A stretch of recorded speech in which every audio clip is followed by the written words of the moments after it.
ओम नमः चंडिकाय। आज महाअष्टमी का व्रत है। आइए सुनते हैं माँ महिषासुर मर्दिनी की कथा को।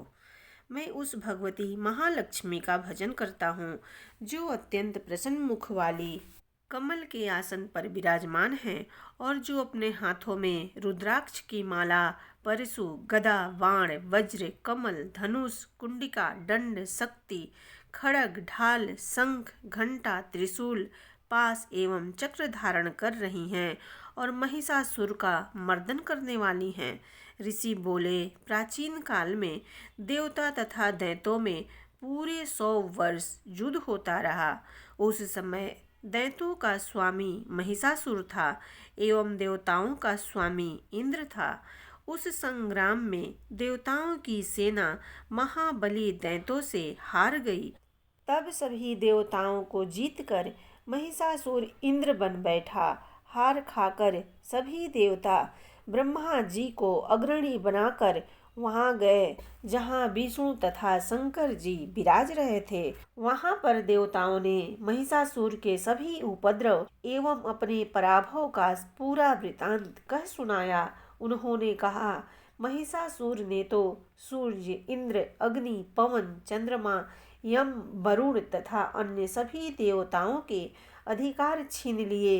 स्वयं ही सबका अधिष्ठाता बन बैठा है। उसने सभी देवताओं को स्वर्ग से निकाल दिया है। महिषासुर महान दुरात्मा है। बेचारे देवता पृथ्वी पर मृत्यु की भांति विचर रहे हैं। हे प्रभो, उस देव शत्रु के सभी उपद्रव आपको सुना दिए। अब हम लोग आपकी शरण में आए हैं। उसके वध का कोई उपाय विचार कीजिए। इस प्रकार भगवान मधुसूदन तथा महादेव जी ने देवताओं के विचार सुने तो क्रोध से उनकी भौहें तन गई, मुख टेढ़े हो गए। तब क्रोध से परिपूर्ण चक्रधारी विष्णु के मुख से एक महान तेज प्रकट हुआ। इसी प्रकार ब्रह्मा जी तथा शंकर जी के मुख से भी तेज प्रकट हुआ। दूसरे इंद्र आदि देवताओं के शरीर से भी महान तेज प्रकट हुआ। सभी तेज मिलकर एक हो गए। वह तेज पुंज इतना उग्र था मानो जलता हुआ पहाड़ हो। वहां देवताओं ने देखा, उसकी ज्वालाएं सभी दिशाओं में फैल रही है। वह तेज पुंज सभी देवताओं के शरीर से प्रकट हुआ था। उसकी तुलना कहीं नहीं थी। जब वह एक हुआ तो नारी के रूप में आ गया। उसके प्रकाश से तीनों लोक भर गए। महादेव जी के तेज से उसका मुख प्रकट हुआ। यम के तेज से उसके केश उत्पन्न हुए। विष्णु के तेज से उस देवी की भुजाएं प्रकट हुई। चंद्रमा से दोनों स्तन, इंद्र के तेज से उसका कटी प्रदेश, वरुण के तेज से जंघा एवं उरु स्थल, पृथ्वी के तेज से नितंबों का प्रादुर्भाव हुआ। ब्रह्मा के तेज से दोनों चरण, सूर्य के तेज से चरणों की अंगुलियां, वसुओं के तेज से हाथों की अंगुलियां, कुबेर के तेज से नासिका का आविर्भाव हुआ। उसके दांत प्रजापति के तेज से प्रकट हुए। अग्नि के तेज से 3 नेत्र उत्पन्न हुए। दोनों संध्याओं के तेज से दोनों भौहें, वायु के तेज से दोनों कान उत्पन्न हुए। इसी प्रकार दूसरे देवगणों के तेज के द्वारा उस शिवा भगवती का प्रादुर्भाव हुआ। तब समस्त देवताओं के तेज पुंज से प्रकट हुई देवी जी को देखकर महिषासुर से पीड़ित सभी देवता प्रसन्न हुए। पिनाकधारी महादेव जी ने उस देवी को अपने शूल से शूल निकाल करके दे दिया। श्री विष्णु जी ने अपना सुदर्शन चक्र प्रकट करके दिया। वरुण ने शंख तथा अग्नि ने उसे शक्ति दी। मारुत ने धनुष और बाणों से भरपूर 2 तरकस दिए। देवराज इंद्र ने अपने वज्र से वज्र उत्पन्न करके दिया। फिर सहस्त्र नेत्र इंद्र ने ऐरावत हाथी से घंटा दिया। यमराज ने काल दंड से दंड प्रदान किया। सागरपति ने पास, प्रजापति ने रुद्राक्ष माला अर्पित की। ब्रह्मा जी ने कमंडल भेंट किया। सूर्य ने भगवती के सभी रोमकूपों में अपनी किरणें प्रदान की। काल ने तलवार तथा उत्तम ढाल अर्पण की। क्षीर सागर ने हार तथा कभी पुराने न होने वाले 2 वस्त्र भेंट किए और चूड़ामणि, दिव्य कुंडल तथा 2 कड़े भी भेंट किए। उसने चमकता हुआ अर्धचंद्र, सभी भुजाओं के लिए बाजूबंद, चरणों के लिए नुपुर, कंठ के लिए सर्वोत्तम कुंठला भी भेंट किया। इसी प्रकार सभी अंगुलियों के लिए रत्न जड़ित मुद्रिकाएं प्रदान की। विश्वकर्मा ने निर्मल परशु भेंट किया और भी अनेक रूपों वाले अस्त्र, अभेद कवच, मस्तक तथा गले में धारण करने योग्य कभी न कुम्भलाने वाली कमलों की माला दी। जल्दी ने उसे बहुत सुंदर कमल दिया। हिमाचल ने वाहन के लिए सिंह तथा अनेकों प्रकार के रत्न भेंट किए। कुबेर ने शहद से भरा पात्र दिया। सभी नागों के स्वामी शेष जी ने महामणियों से सुशोभित नागहार दिया। वे शेष जी इस पृथ्वी को धारण किए हैं। इसी प्रकार दूसरे देवताओं ने भी आभूषण तथा आयुधों के द्वारा देवी जी का सत्कार किया। तब तो भगवती ने अट्टहास करके ऊंचे स्वर से गर्जना की। उसके भयानक नाद से सारा आकाश भर गया। वह घोर गर्जना कहीं समा न सकी। उसकी प्रतिध्वनि गूंज उठी। सारे लोग क्षुभित हो गए एवं कांपने लगे। पृथ्वी कांपने लगी, सभी पर्वत हिल गए। तब देवगण प्रसन्न होकर उस सिंहवाहिनी देवी की जय जयकार करने लगे। मुनियों ने भक्ति भाव से विनम्र होकर देवी जी की स्तुति की। इधर देवताओं के शत्रुओं ने सारी त्रिलोकी को क्षोभग्रस्त देखा। तब वे अपनी सारी सेना को कवच आदि से तैयार कराकर अस्त्र शस्त्र लेकर झट उठ खड़े हुए। महिषासुर क्रोध में भरकर बोला, अरे यह क्या हो रहा है। इतना कहकर सभी दैत्यों के साथ घिरकर उस सिंहनाद की ओर भागा। वहां जाकर उसने तीनों लोकों को अपने तेज से प्रकाशित करती हुई देवी को देखा। उन देवी के चरणों के भार से पृथ्वी दबी जा रही थी। माथे के किरीट कुंडल से आकाश पर रेखाएं पड़ती जा रही थी। उनके धनुष की टंकार से सातों पताल क्षोभग्रस्त थे। हजारों भुजाओं से सभी दिशाओं को ढांप कर वह देवी खड़ी हुई थी। उन देवी के साथ दैत्यों का युद्ध आरंभ हो गया। वे नाना प्रकार के अस्त्र शस्त्रों का प्रहार करने लगे। उनसे सभी दिशाएं भर गई। महिषासुर का सेनापति चिक्षुर नामक एक महान दैत्य था। देवी जी के साथ उसी का युद्ध होने लगा। इसी प्रकार अन्य दैत्यों को तथा चतुरंगिनी सेना को लेकर चामर भी युद्ध करने लगा। 60,000 रथियों को साथ लाकर उदग्र महादैत्य भी युद्ध में प्रवृत्त हो गया। महाहनु दैत्य 1 करोड़ रथियों को साथ लेकर टूट पड़ा। तलवार के समान पैने रोमों वाला असीलोमा नामक दैत्य 5 करोड़ रथियों के साथ युद्ध में आ गया। 60 लाख रथियों से आवृत वास्कल दैत्य युद्ध में उतर पड़ा। परिवारित दैत्य हाथी एवं घोड़ों के अनेकों सवारों के समूहों से घिरा हुआ 1 करोड़ रथियों के साथ युद्ध में प्रवृत्त हुआ। विडाल दैत्य 5 अरब रथियों को साथ लाकर लड़ने लगा। और भी हजारों महादैत्य रथ, हाथ, घोड़ों से घिरे हुए रथियों को साथ लाकर देवी जी के साथ युद्ध करने लगे।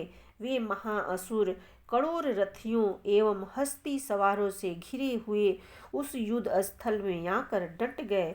उस रणांगन में स्वयं महिषासुर भी कोटान कोट रथों, हाथी एवं अश्वों की सेनाओं से घिरा हुआ खड़ा था। तोमर, भिंदीपाल, शक्ति, मुसल, परशु, पटिश, खड़ग आदि शस्त्रों से युद्ध में देवी जी के साथ युद्ध करने लगे। कुछ दैत्यों ने देवी जी पर शक्तियां छोड़ी एवं कुछ दूसरों ने पास फेंके। कई एक दैत्यों ने तो खड़गों के प्रहारों से देवी को मार डालने का प्रयत्न किया। तब उन चंडिका देवी ने शस्त्रों को अपने अस्त्र शस्त्रों की वर्षा करके खेल ही खेल में तोड़ डाला। ऐसा करने पर भी देवी जी के मुखार बिंद पर थकावट का थोड़ा सा भी चिन्ह नहीं था। देवता एवं ऋषिगण स्तुतियां कर रहे थे। ईश्वरी ने उन दैत्यों पर अस्त्र शस्त्र छोड़े। इधर देवी जी का वाहन सिंह भी क्रोध में आ गया। वह अपने गर्दन के बाल हिलाता हुआ दैत्यों की सेना में इस प्रकार घूमने लगा जैसे कि वन में वन की अग्नि फैलती जा रही हो। उस युद्ध भूमि में युद्ध करती हुई अंबिका ने जितने श्वास छोड़े वे ही श्वास तुरंत सैकड़ों हजारों गणों के रूप में परिणित हो गए। प्रकट होकर उन गणों ने खड्ग, भिंदीपाल, परशु, पट्टिस आदि शस्त्रों से युद्ध आरंभ कर दिया। देवी जी की शक्ति से वृद्धि पाकर वे गण दैत्यों का नाश करने लगे। साथ में दूसरे गण नगाड़े, शंख आदि बजाने लगे। महती प्रसन्नता देने वाले उस युद्ध रूपी उत्सव में तो कुछ एक ने मृदंग बजाए। तब देवी जी ने त्रिशूल, गदा और शक्तियों की वर्षा से तथा तलवार आदि शस्त्रों से सैकड़ों महान असुर मार डाले। अन्य कितने एक असुरों को घंटे के भयप्रद नाद से मूर्छित करके मार कर गिरा दिया। मरे हुए दैत्यों को पास में बांधकर पृथ्वी पर घसीट डाला। इसी प्रकार दूसरे दैत्यों के तेज तलवार के प्रहारों से दो दो टुकड़े कर डाले। कितने एक तो गदा की चोट से घायल होकर पृथ्वी पर सो गए। मुसलों के प्रहार से कई रुधिर बमन करने लगे एवं कई एक शूल द्वारा वक्षस्थल फट जाने से पृथ्वी पर गिर पड़े। कितने एक दैत्य बाणों की वर्षा द्वारा युद्ध भूमि में काट गिराए गए। बाज पक्षी की भांति आक्रमण करने वाले देव शत्रु दैत्य प्राण छोड़ने लगे। कितने एक दैत्यों की भुजाएं कट गई, दूसरों की ग्रीवाएं छिन्न भिन्न हो गई। कई दैत्यों के सिर कट गए, दूसरे मध्य से विदीर्ण हो गए। कुछ दैत्यों की जंघाएं कट गई और पृथ्वी पर गिर गए, और कुछ एक दैत्यों को तो एक भुजा, एक आंख, एक पांव वाला करके दो दो टुकड़े कर डाला। कितने एक तो सिरों के कट जाने पर भी फिर उठ खड़े हुए। तीक्ष्ण आयुध लेकर वे कमबंद ही देवी जी से लड़ने लगे।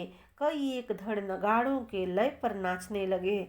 सिर कटे कितने एक धड़ हाथों में तलवार, शक्तियां और रिष्टियां लेकर घूम रहे थे, और कई एक महाअसुर देवी जी को ठहर जा यह कहकर ललकारने लगे। मार मार कर गिराए हुए रथी, हाथी, घोड़े एवं असुरों की लाशों के द्वारा जहाँ महायुद्ध हो रहा था वहाँ पृथ्वी इस प्रकार भर गई कि आना जाना कठिन हो गया। वहाँ सेना एवं असुरों के रुधिरपात से रुधिर की बड़ी बड़ी नदियाँ बहने लगी। जगदम्बिका जी ने एक क्षण में ही दैत्यों की महती सेना का इस प्रकार नाश कर दिया जैसे कि लकड़ियों के बड़े ढेर को अग्नि जला देती है। देवी का वाहन सिंह अपने बालों को झटकाता हुआ बड़ी गर्जना करता हुआ दैत्यों के शरीर से मानो प्राण ही चुन रहा हो, इस प्रकार घूमने लगा। देवी जी के उन गणों ने महाअसुरों के साथ बड़ा युद्ध किया, जिससे देवता प्रसन्न होकर आकाश से पुष्पों की वर्षा करने लगे। ऋषि बोले, महासुर चिक्षुर सेनापति ने जब देखा कि यह सेना तो इस प्रकार मारी जा रही है, तब उसे बड़ा क्रोध उत्पन्न हो गया और वह स्वयं भी अंबिका के साथ युद्ध करने चल पड़ा। युद्ध में जाकर उसने देवी जी पर बाणों की इस प्रकार वर्षा की जैसे कि मेघ मेरु पर्वत की चोटी पर जलधारा बरसा रहा हो। तब देवी ने उसके बाण समूहों को खेल ही खेल में काट दिया। फिर बाणों द्वारा उसके सारथी तथा घोड़ों को मार डाला। फिर शीघ्र ही उसका धनुष और ऊंची लहराती हुई ध्वजा काट कर गिरा दिए। जब उसका धनुष कट चुका तब अपने बाणों से उसके अंग बीध डाले। जिसका सारथी एवं घोड़े मर चुके थे और धनुष भी कट चुका था, ऐसा वह चिक्षुर दैत्य बिना रथ पैदल ही तलवार ढाल लेकर देवी जी की ओर दौड़ा। उसने तेज तलवार से सिंह पर जाते ही प्रहार कर दिया। फिर देवी जी की बाम भुजा पर बड़े जोर से प्रहार किया। हे राजन, ज्यों ही उसकी तलवार देवी की भुजा पर पड़ी त्यों ही टूट गई। फिर तो असुर ने क्रोध से आंखें लाल लाल करके शूल हाथ में ले लिया। भद्रकाली जी पर उस दैत्य ने वह शूल चला दिया। वह शूल इस प्रकार चमका जैसे कि आकाश से सूर्य मंडल गिर रहा हो। देवी जी ने अपनी ओर आते हुए शूल को देखकर उस पर अपना शूल चला दिया, जिससे उस शूल के सैकड़ों टुकड़े हो गए। साथ में उस चिक्षुर महादैत्य के प्राण भी निकल गए। जब महिषासुर का बलवान सेनापति मर गया तब देव शत्रु चामर हाथी पर सवार होकर आ पहुंचा। आते ही उसने अंबिका देवी पर शक्ति का प्रहार किया। श्री देवी जी ने तो हुंकार द्वारा ही उसे तेजहीन करके नीचे गिरा दिया। अपनी शक्ति को गिरा हुआ देखकर चामर को बड़ा क्रोध आया। तब उसने शूल का प्रहार किया। उस शूल को भी देवी जी ने बाणों द्वारा टुकड़े टुकड़े कर डाला। तब सिंह भी उछलकर हाथी के मस्तक पर चढ़ बैठा और दैत्य के साथ भुजा युद्ध करने लगा। वे दोनों परस्पर लड़ते लड़ते उस हाथी से नीचे पृथ्वी पर आ गए। भयंकर प्रहारों से परस्पर युद्ध करने लगे। तब बड़े बेग से सिंह ऊपर को उछला। ऊपर आकाश से नीचे की ओर गिरते हुए पंजों के प्रहार से दैत्य चामर का सिर धड़ से पृथक कर डाला। देवी जी ने सीला एवं वृक्ष आदि से युद्ध में उदग्र को मार डाला। फिर कराल को भी दांत मुक्कों एवं थपेड़ों के प्रहारों द्वारा मार गिराया। क्रोध से परिपूर्ण देवी ने गदा की चोटों से उद्धत का चूरा कर दिया। भिंदी पाल शस्त्र द्वारा वास्कल तथा बाणों द्वारा अंधक एवं ताम्र को यम धाम भेज दिया। तीन नेत्र धारणी परमेश्वरी ने उग्रास्य उग्रवीर्ज महाहनु नामक दैत्यों को त्रिशूल द्वारा मार दिया। तलवार से विडाल का सिर धड़ से अलग कर दिया। दुर्धर दुर्मुख इन दोनों को बाणों द्वारा यमपुरी में पहुंचा दिया। इस प्रकार अपनी सेना का नाश होता देखकर भैंसे का रूप बनाकर महिषासुर उन गणों को डराने लगा। उसने कुछ एक गणों को अपने थुथुनों से प्रहार किया, दूसरों पर खूरों से प्रहार करने लगा। किन्हीं किन्हीं को पूंछ से ताड़ना दी एवं दूसरों को सिंहों से फाड़ा। कुछ एक को बेग द्वारा, दूसरों को सिंहनाद द्वारा, अन्यों को घूमने से और श्वास वायु द्वारा पृथ्वी पर गिराया। इस प्रकार गण सेना को गिराकर वह महिष सिंह की ओर झपटा। ज्यों ही वह सिंह को मारने लगा तब जगदम्बा को बड़ा क्रोध उत्पन्न हुआ। इधर महापराक्रमी महिष भी क्रोध में पृथ्वी तल को अपने खूरों से खोदने लगा। फिर अपनी सींगों से बड़े बड़े ऊंचे ऊंचे पहाड़ उठाकर फेंकने लगा। साथ में गरजने लगा। बेग के साथ उसके घूमने से पृथ्वी क्षुब्ध होकर फटने लगी। उसने पूंछ से समुद्र पर प्रहार किया, जिससे क्षुब्ध होकर समुद्र पृथ्वी को चारों ओर से डुबाने लगा। चलायमान होते हुए सिंहों के द्वारा छिन्न भिन्न होकर बादल फट गए। उसके श्वासों की कठोर वायु से उड़ते हुए सैकड़ों पर्वत आकाश से गिरने लगे। इस प्रकार क्रोधपूर्ण उस महादैत्य को अपनी ओर आता देखकर चंडिका उसे मारने के लिए क्रोध में भर गई। कुपित चंडिका ने उसकी ओर पास फेंका, उसके द्वारा दैत्य को बांध लिया। तब तो महायुद्ध में फंसे हुए उस दैत्य ने अपना महिष भैंसे का रूप त्याग दिया। वह झटपट सिंह के रूप में आ गया। ज्यों ही चंडिका उसका सिर काटने लगी तो वह तलवार हाथ में लिए पुरुष दिखाई देने लगा। तब शीघ्रता से तलवार ढाल वाले उस पुरुष को अपने बाणों से देवी ने बिध डाला। तब वह एक बड़ा हाथी बन गया और अपनी सूंड से उस महान सिंह को खींचकर गरजने लगा। उसके खींचते समय अपनी खड्ग द्वारा देवी ने उसकी सूंड को काट दिया। तब वह महादैत्य भैंसे के रूप में आ गया और उसी प्रकार फिर चराचर त्रिलोकी को सताने लगा। उस समय जगत माता चंडिका क्रोध में आकर उत्तम मधु पान करने लगी और लाल नेत्र करके हंसने लगी। वह दैत्य भी बल पराक्रम के मद से उन्मत्त होकर गरजने लगा। अपने सिंगों से उठा उठाकर पहाड़ देवी की ओर फेंकने लगा। देवी जी ने भी अपने बाणों के समूह से उसके फेंके हुए पर्वतों को चूर चूर कर दिया। तब मधुपान के मद के कारण लाल हुई मुख वाली चंडिका जी ने कुछ अस्त व्यस्त शब्दों से कहा। देवी जी बोली, हे मूढ़, जब तक कि मैं मधुपान करूं तब तक तू क्षण भर के लिए गरज ले। मेरे द्वारा संग्राम भूमि में तेरा वध हो जाने पर शीघ्र ही देवता भी गरजने लगेंगे। ऋषि बोले। इस प्रकार कहकर देवी जी उड़कर उस महादैत्य पर चढ़ गई। पांव से दबाकर दैत्य के कंठ पर त्रिशूल से आघात किया। देवी जी के पांव से दबे हुए उस दैत्य ने अपने मुख से बाहर निकलने का प्रयत्न दूसरे रूप से किया। अभी आधा निकला था कि देवी जी ने अपने पराक्रम द्वारा वहीं रोक दिया। आधा निकलने पर भी उस दैत्य ने युद्ध करना आरंभ किया। तब देवी जी ने अपनी तलवार से उसका सिर काटकर नीचे गिरा दिया। दैत्य सेना हाहाकार करने लगी। तब उस सारी सेना को भी देवी जी ने नष्ट कर दिया। सभी देवता अत्यंत प्रसन्न हुए। दिव्य महर्षियों के साथ देवता लोगों ने उन देवी की स्तुतियां की। गंधर्व राज गायन करने लगे, अप्सराएं नाचने लगी। प्रेम से बोलिए माँ महिषासुर मर्दिनी की जय।